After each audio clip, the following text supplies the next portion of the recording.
Awaken to your truth that you are the I Am presence in harmony with the divine. You are consciousness beyond what the body and mind identify.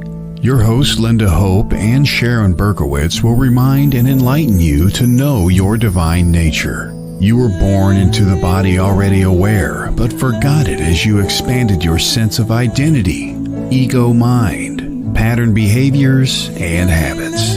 Stop sleepwalking and wake up to your timeless, eternal, formless self. Now, here are your hosts of Moment to Moment, Linda Hope and Sharon Berkowitz.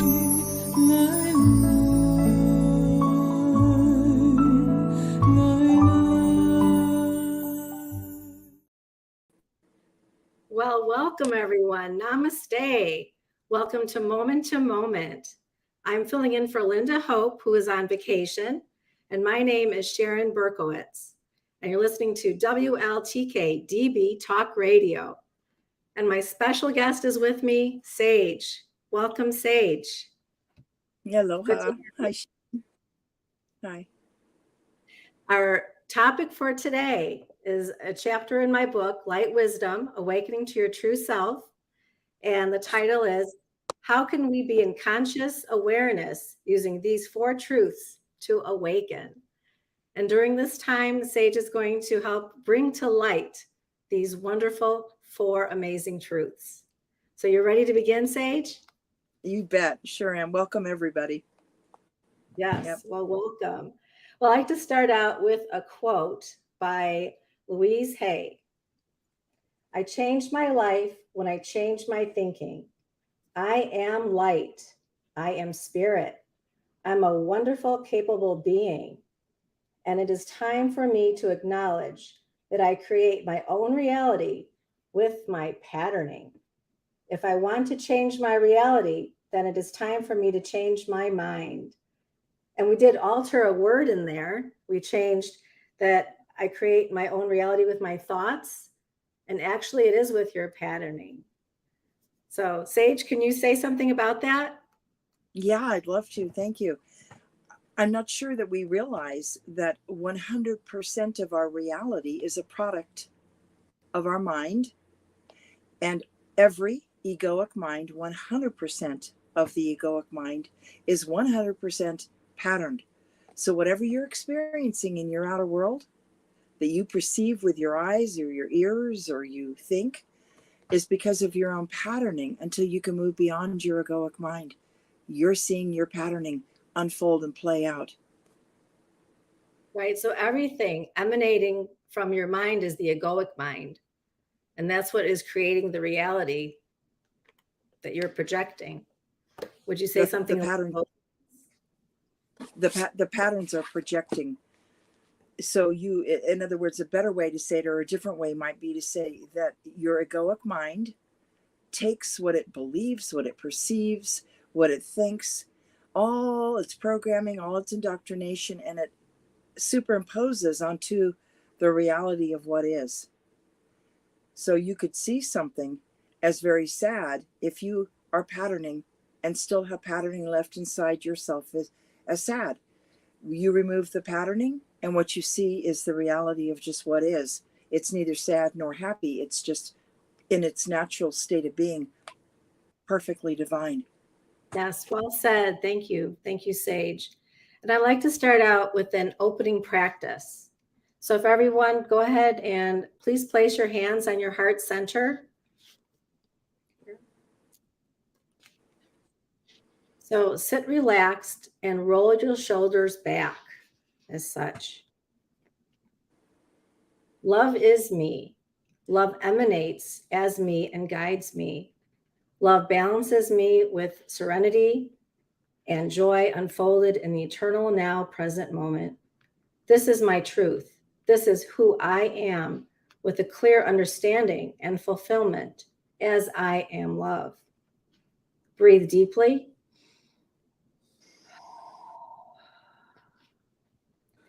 I feel invigorated, vitality, enthusiasm, and inspired in the flow of life.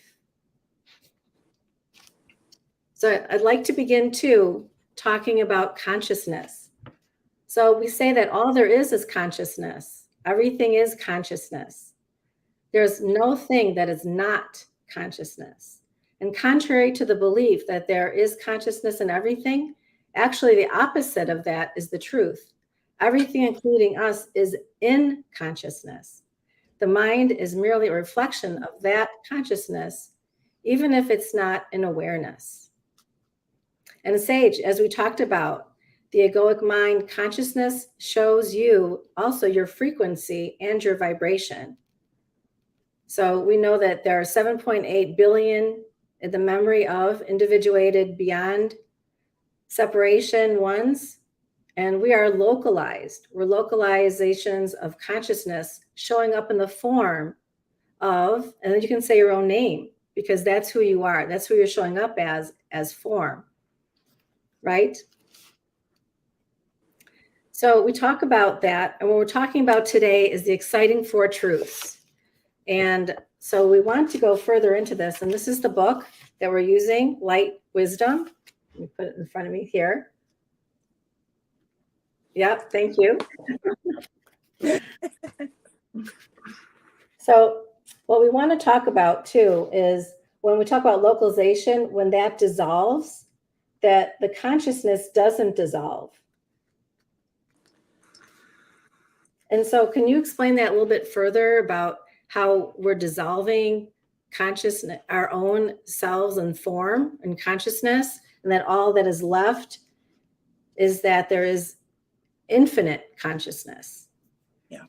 We're not really dissolving our, let's say it a different way. The more awareness we become in awareness, consciousness is, and awareness is primordial. So what we're experiencing in, as we awaken beyond the egoic mind, we're awakening to our awareness. So the awareness is simply, I am Brahman.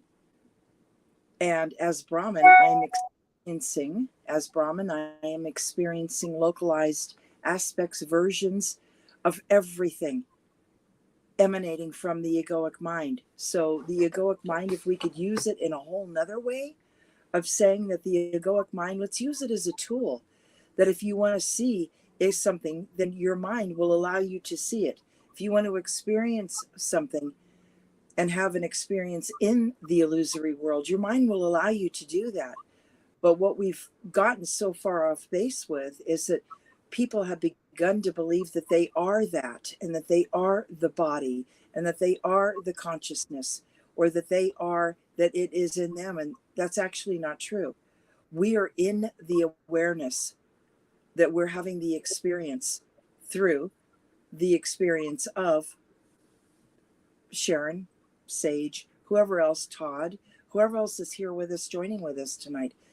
The experiences are still occurring in the egoic mind, even though the separate self believes them to be real and true. Isn't that funny? How we believe that everything is true. We believe in our concepts, we believe in our thoughts, and we believe in our own expressions. But that plays out in the physical manifest. And so when we get to know who we truly are, so know yourself as God and see the seed you come from as what you have potentially grown up to remember being. You are God. And that's a pretty big statement, that you are God, but that's where we come from. So I've even heard the people say that we're like godlets. We're like, emanating from God himself or herself anyways. So you are the seed as divine, and you can only ever be that divine one. Yeah. I think where we've gotten lost is, and I don't mean we, whoever the we is, because there's really no we, but in the illusory world, the mind has perceived in its localized versions of 7.8 million or however many there are ones walking on the planet Earth, that we are separate from, that we somehow lost being the God. So our building blocks are to remember that the separation never occurred. If we remember that, then we're back in our God self. We're remembering self, capital S self, as God. Until then, we forget, and we think this dream, this illusory world, what's emanating from the egoic mind, we think it's real, and we just play it out in the physical. It becomes real. We identify with children, our jobs, things we love to do. We identify. That's the problem, is because there's a separate self rather than the God self, or the experience of whatever you would call, I call Brahman as the God, eternal self. Yes, absolutely. Because we're born into this world and we're taught to become individuated.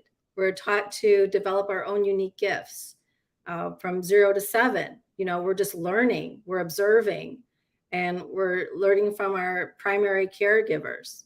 And when we grow into that. Could we say it a different way? Could we say that the consciousness is that when you say we're born into, I know, Sharon, all of, yes, I'm reminding the one that we're really not born into, because there's nowhere to be born, there's nowhere to come, there's nowhere to go. There is no born into. It's in the illusion we're born into, based out of the concept that separation occurred. If we know that the separation, really adamantly know that the separation never occurred, then we could just see babies being born, but we know it's part of the illusory world. It's the dream. We're not really born into this world, because we never left Brahman. We never left Brahman, yes. And through the dream and through the illusion, we could say, being born, but just because we are familiar with those terms. But to know and recognize an awareness that this is an illusory world, that it is the dream, and to wake up from the dream. And that's the whole idea. And so when we talk about, internalizing and recognizing the 4 truths, we like to get started with that. So can we bring up truth number 1? Yeah. So truth number 1 states, when you are in judgment, whatever you say about another person, you are really saying about yourself. You would have to be in judgment, or there would be only one. And so when we talk about other people, we're really still talking about ourselves, because you're the only one here. You're it, right? So being that everything is revolving or centering around you as one person, then who else would there be to talk about?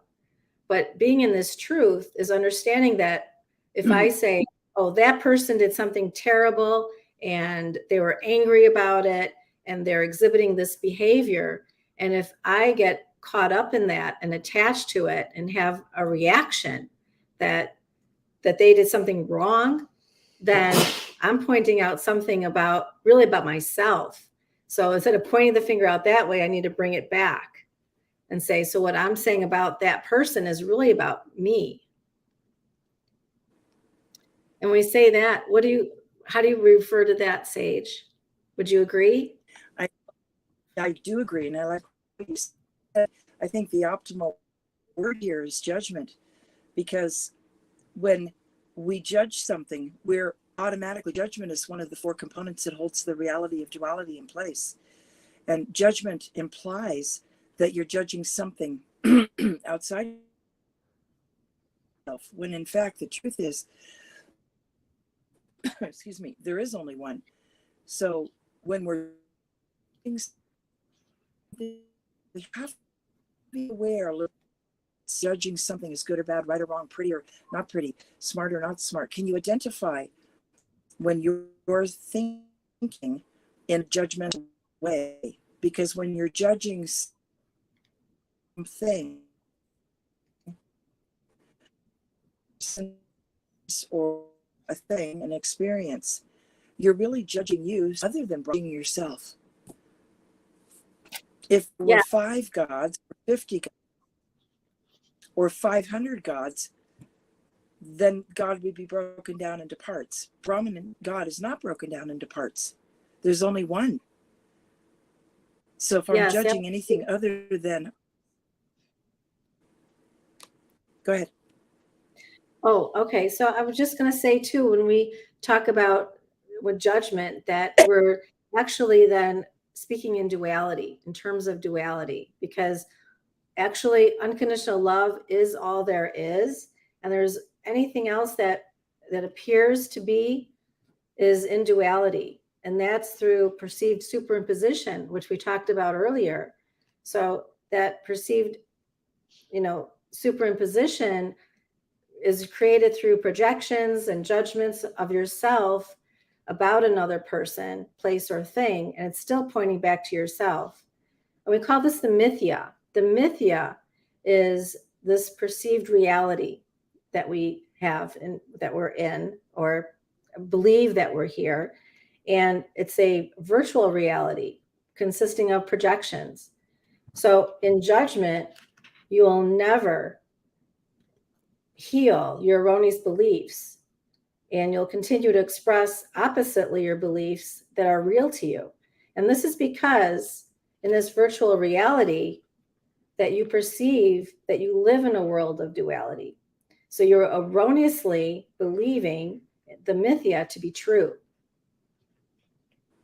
So in other words, it's never about something outside of yourself, but know that whatever it is, it's really about you.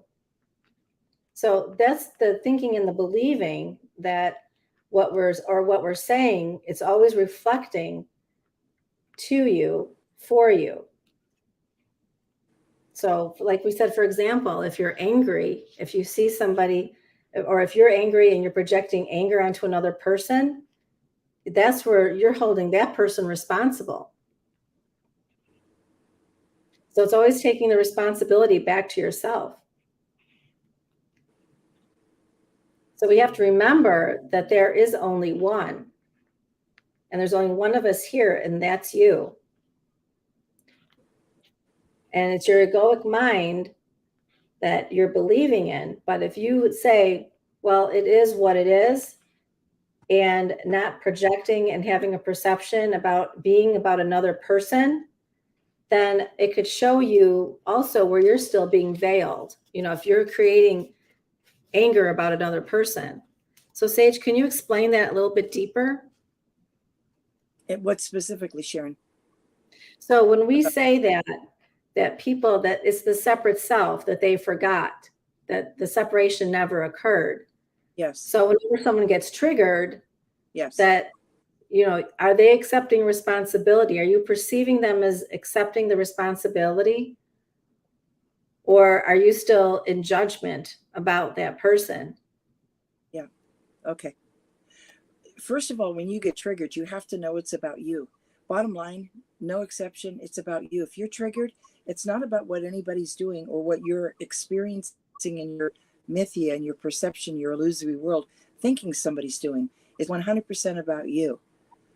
So the first thing is when you get triggered, you want to know absolutely, you're talking about yourself. So look within instead of looking out, like you said earlier, look within. Where is it I'm experiencing this? You used the word example of getting angry.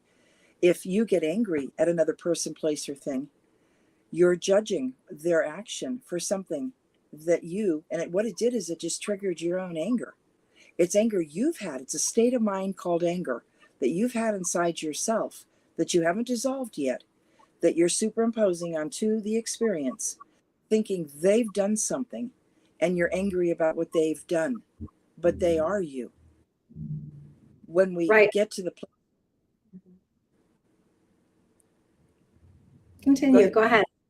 Yeah, when we get to the place where we want to take ownership and we really want to become accountable, then we quit looking outside of ourselves. We use the outside as a mirror, and everything can mirror to you, but and where I see this show up constantly, continually in people is, check this one out. This is another form of doing that.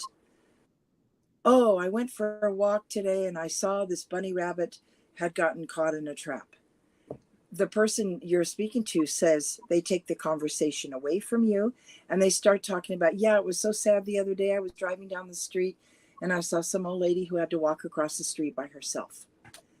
They've now taken the conversation away from you. They have taken that sadness about you seeing the bunny, what you were expressing, your state of mind, and they've made it about themselves. But the truth is, they had that sadness inside themselves, and they just took it from you. You mirrored to them the sadness they had, And then they started talking about their experience.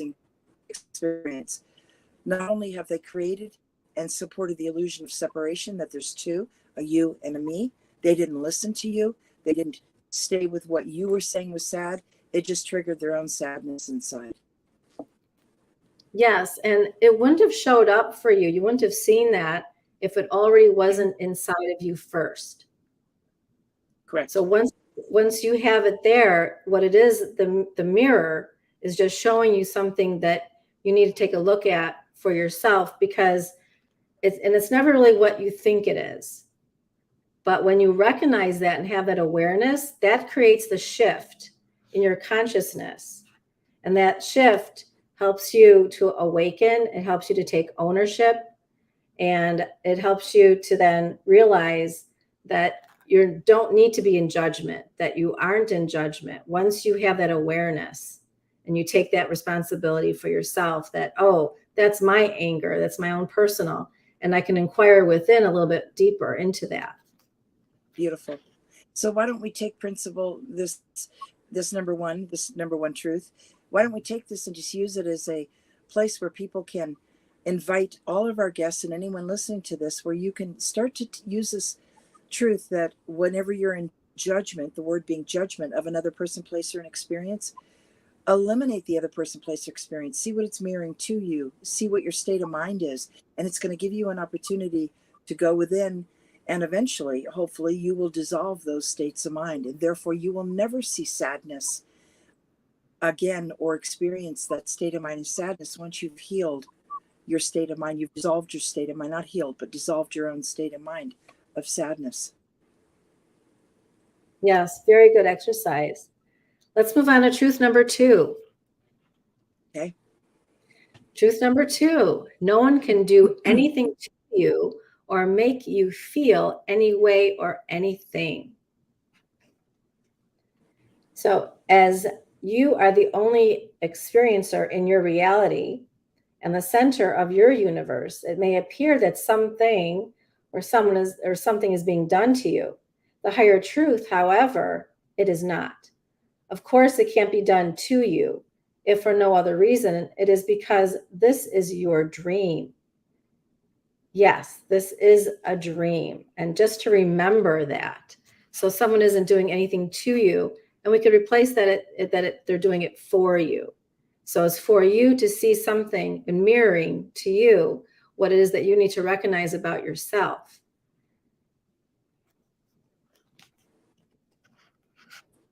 How would you reflect on that? I love this truth, especially. I think it's a spectacular truth, because we've been taught that somebody's doing something to us, like, don't say that could hurt their feelings, or do something for your neighbor, be nice to them, because you want them to be nice to you, whatever it is. We've been taught this. This is such a misteaching in the third dimensionality, and it's based on victim consciousness. It's based on that there is a victim and there's a victimizer, and somewhere in there, if we want to add the third component, the Cartman triangle, then there's also a rescuer. To think that somebody can do something to you, instantly put yourself in the position in your own egoic mind of seeing yourself as the victim of what someone has done to you. That is the furthest from the truth, and it's keeping you trapped in the illusion that the separation occurred and that you're the victim. So to be able to move beyond that, we have to realize nobody can do anything to you or make you feel any way unless you want to feel that way and it's already inside you. Then they mirror to you, but they're not doing it to you. They're doing it in the experience that you've written the script, you've handed it out to them, you've asked them to play that part, you asked them to say that and do that to you, with you, for you. You're not the victim. So let's eliminate victim consciousness. And I love that one. I love this truth also, because, when we realize that we're not a victim, even though we look at it that way, we see something happening and we're so determined that we are the victim. But if we raise our consciousness, raise our vibration energy, and knowing that we're the only one here, there can't be someone else doing something to us. So that's why it's for you. Right. And we can look at this and did I interrupt you? Yeah, go ahead. Okay. There's a little bit of a delay, so I'm not trying to interrupt you. If we could look at it that, and also these teachings and actually your whole book is divine, because if we could use it as building blocks, one level is that we're taught somebody can do something to you. Then the next level, we realize, no, there is nobody doing it to me. They're doing it for me. And the highest level is, how can there be anything other than one? Because one is all there is. So depending on what level of consciousness you're at, or that you can grok, you can allow yourself to take in, at least move to the next level up, that they're not doing it to you, they're doing it for you. Mm-hmm. Yes, and absolutely. start to move your way out of victim consciousness. And at this point, we'd like to take a station break. And I'd like to thank you, Sage, for joining us today on Moment to Moment. I'm your guest host today, Sharon Berkowitz, and you're listening to WLTK-DB Talk Radio. Stay with us. We'll be right back.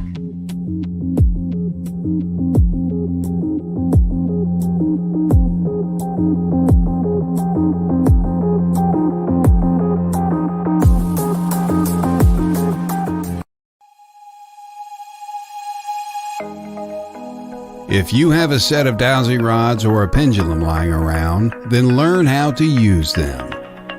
WLTK-DB Talk Radio is hosting a divination and clearing class Saturday, February 11th, 2023. This is an online event and seats are limited. Registration deadline is February 5th. In divination and clearing, you will work with certified psychic mediums Ellie Weisensell and Stephanie Lynn to learn and deepen divination techniques using dowsing rods and pendulums. They will also work to help teach you to use divination practices to clear and release negative energies. To register, contact the station or register online on Eventbrite. Tickets are a staggering value at only $125 each. Register now and join the class online Saturday, February 11th from 10 a.m. to 4 p.m. Central Standard Time. The Divination and Clearing class. Tickets on sale now.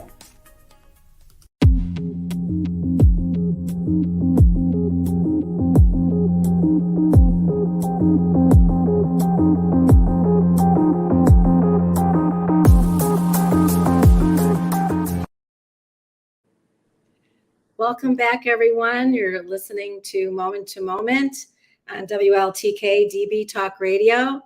I'm your guest host, Sharon Berkowitz, along with my good friend, mentor, teacher, Sage. Welcome back, Sage.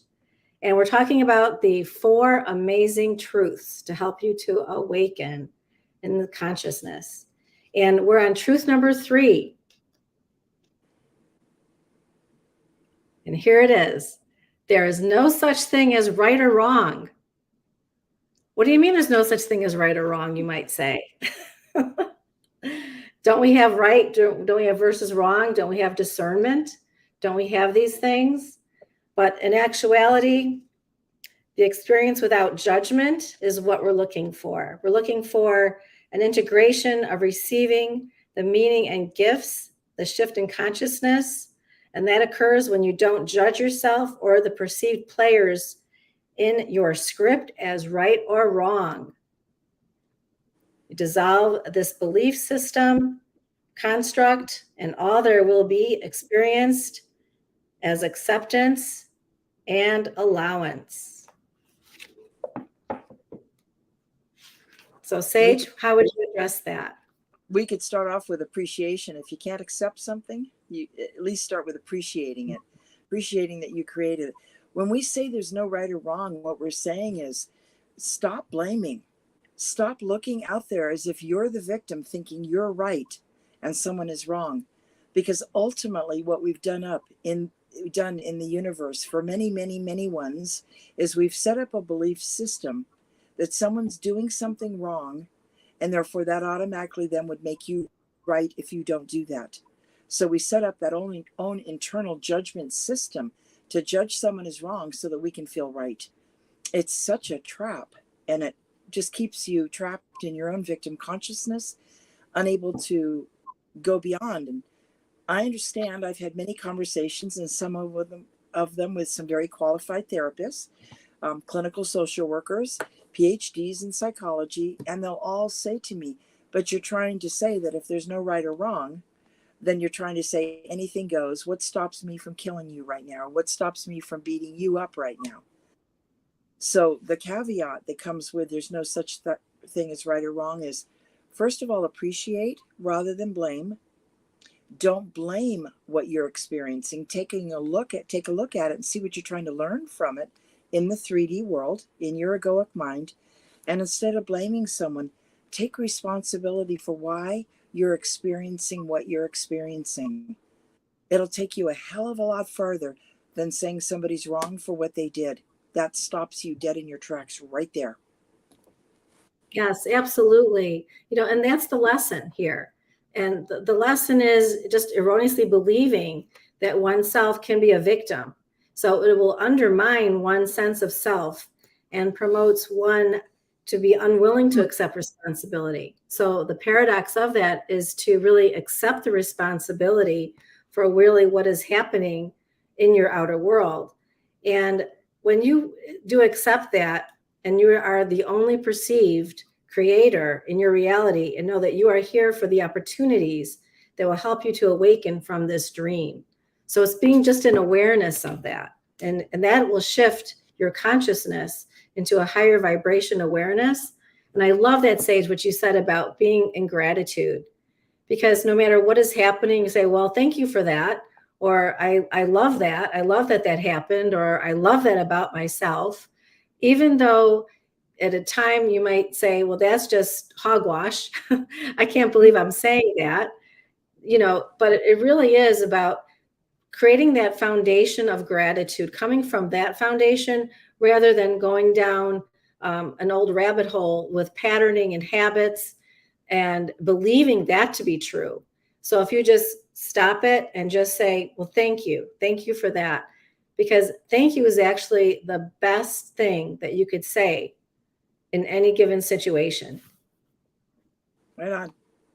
So true, Sharon.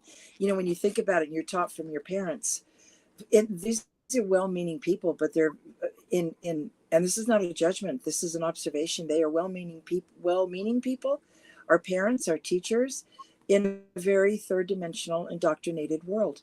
And that's the beauty of indoctrination. Just people repeat the cycles, and they teach you that there's right and wrong. Well, how about if we replace the right and wrong with do what you're guided to do by your higher mind, with the provision that you take responsibility for the experience that you're experiencing and whatever comes from that. So eliminate right or wrong. Try to go for 24 hours eliminating thinking that's just wrong. And instead say, what am I trying to learn from this? And I'm going to do it the way I think needs to be done. And I'm willing to take the consequences for the responsibility of what it is that I'm experiencing. Try replacing that. Right. So what I'm hearing you say, Sage, is that to go and take it this little step, go deeper into this. So inquire, go deep within, ask, what is this trying to show me? What is it that I need to get out of this?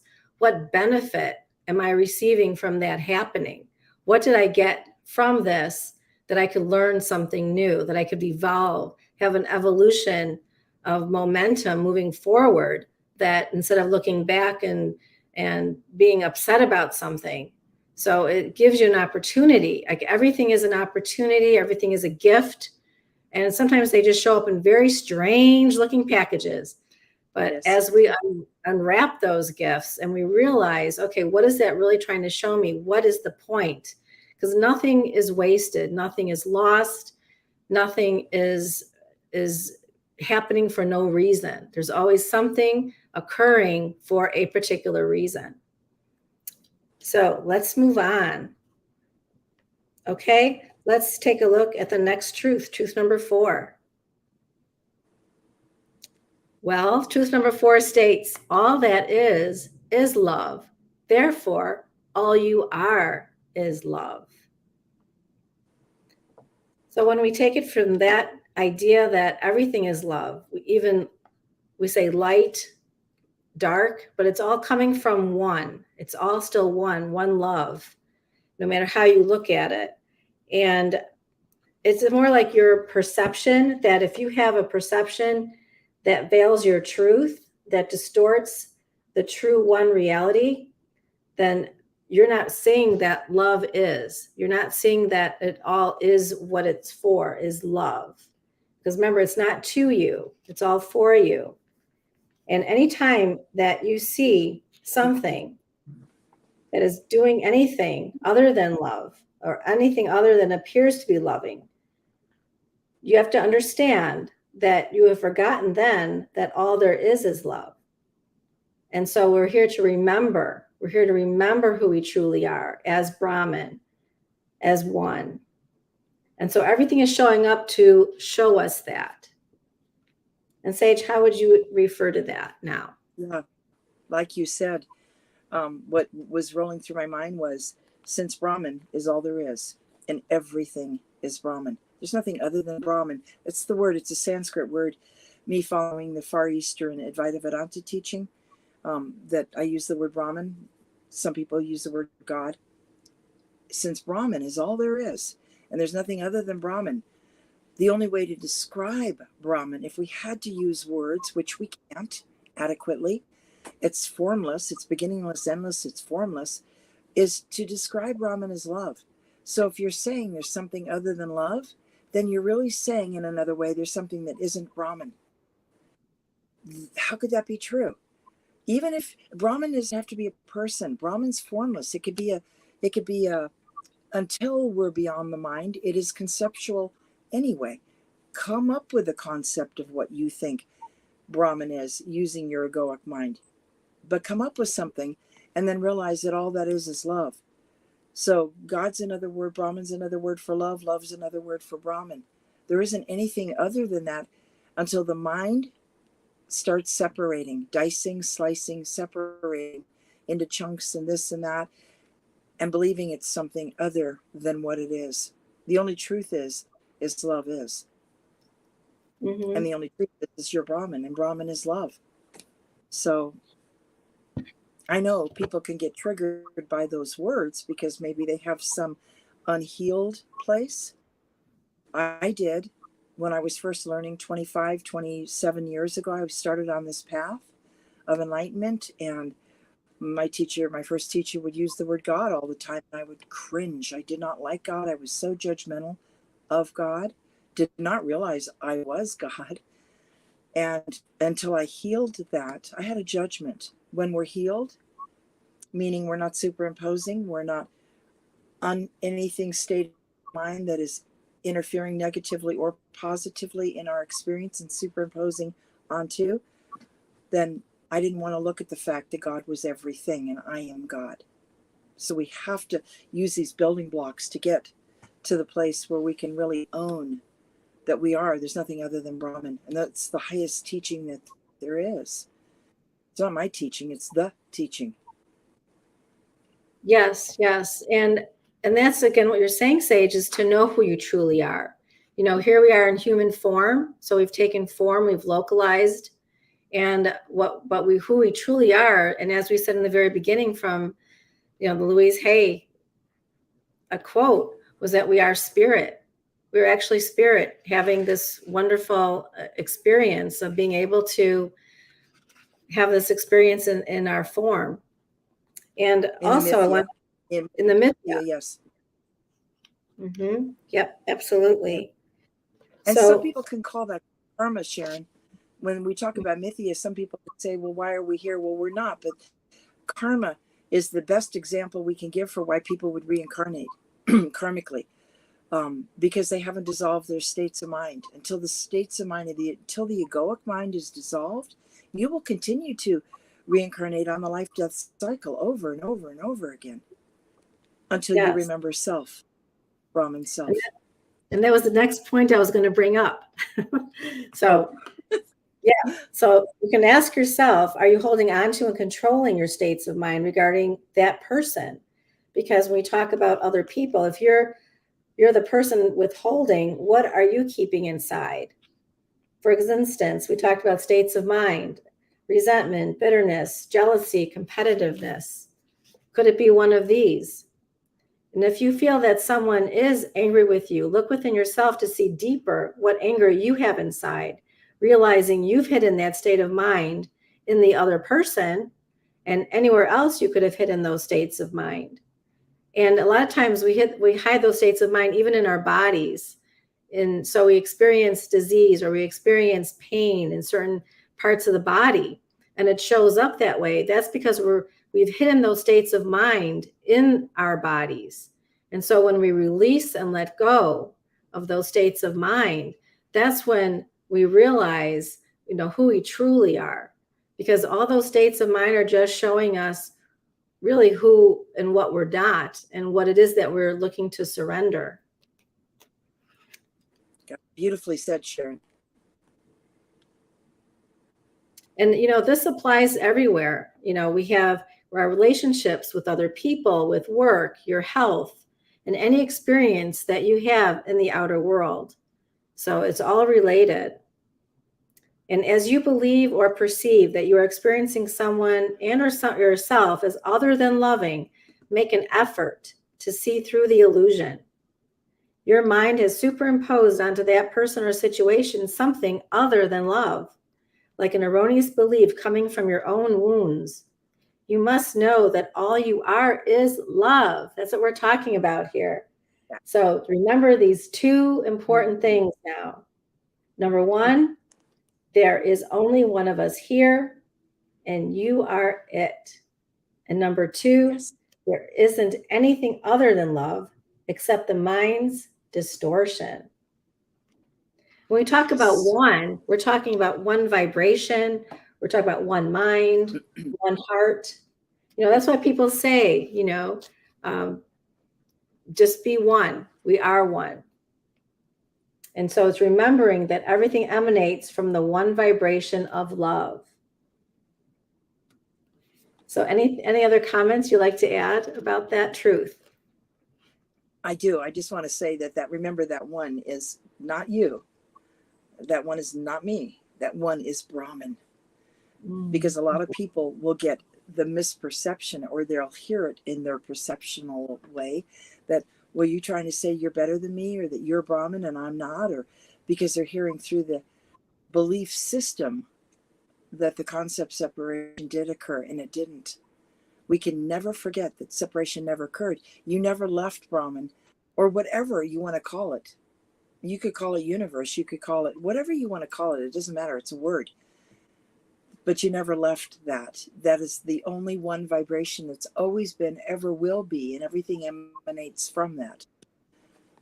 So it isn't you or me. It's that we're remembering who and what we are, which is our truth, capital T, truth, as Brahman, having the localized experience through Sharon and Sage and whoever else on the planet.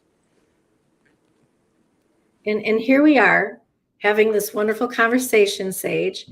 And it's to help those to awaken to that, to awaken from this dream, this illusory dream.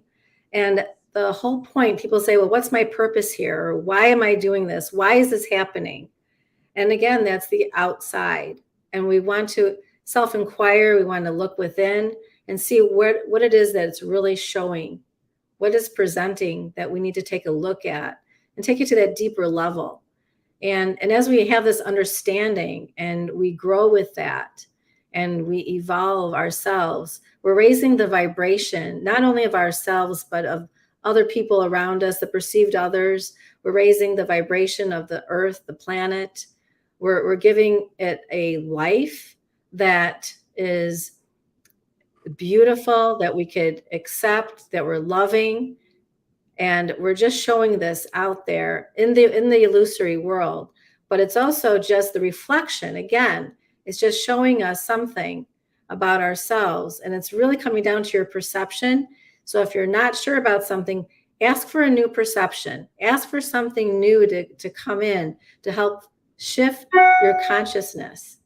And that will also help you to rise above what is happening, no matter what's happening out there.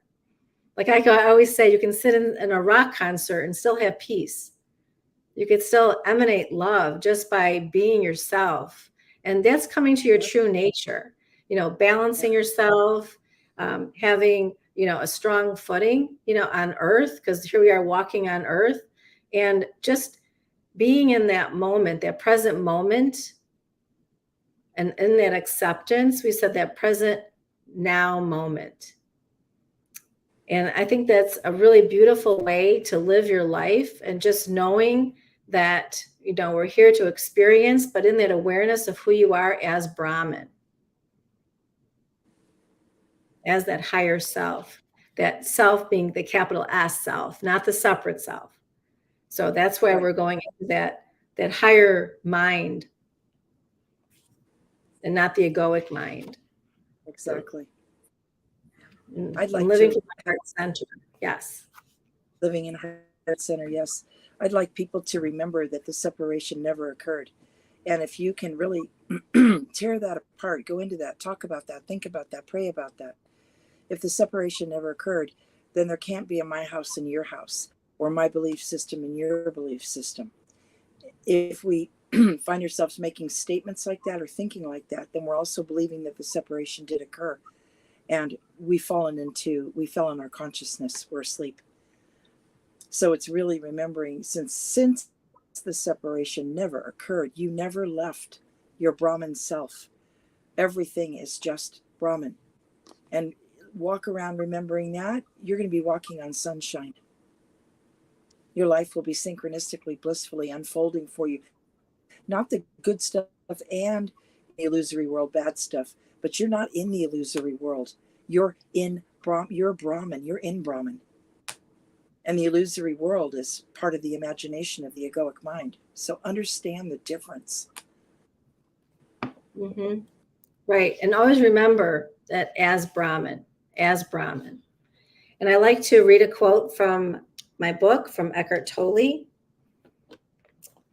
In the stillness of your presence, you can feel your own formless and timeless reality as the unmanifested life that animates your physical form. You could then feel the same life deep within every human and every other creature. You look beyond the veil of form and separation. This is the realization of oneness. This is love. And again, by Eckhart Tolle. And again, that's what we're talking about. Moving beyond the form, moving beyond, and being in that awareness of who you truly are. Yep. So if we would say tonight, what have y'all learned from tonight? If I could just ask you all, whoever is listening, whenever, who are you? Who really are you? Remove the I am. I am a woman. I am a man. I am living in Ashland. I'm living in my RV. If we remove all of that and we get back to who we really are, then there's no you. Mm-hmm. We are interconnected. Yeah. We will treat everybody better. And just beautiful. Very well. Very well said. Thank you, Sage. Thank you, everyone, for joining us today. Just in great gratitude and appreciation for this opportunity to share the four truths with you, to help you awaken in consciousness. And I want to thank everyone listening today, whether you're listening today or anytime. You're listening to WLTK-DB Talk Radio. And thank you again, Sage, for being my guest tonight. I really appreciate you and love you. And hope you'll join us again. Thank you.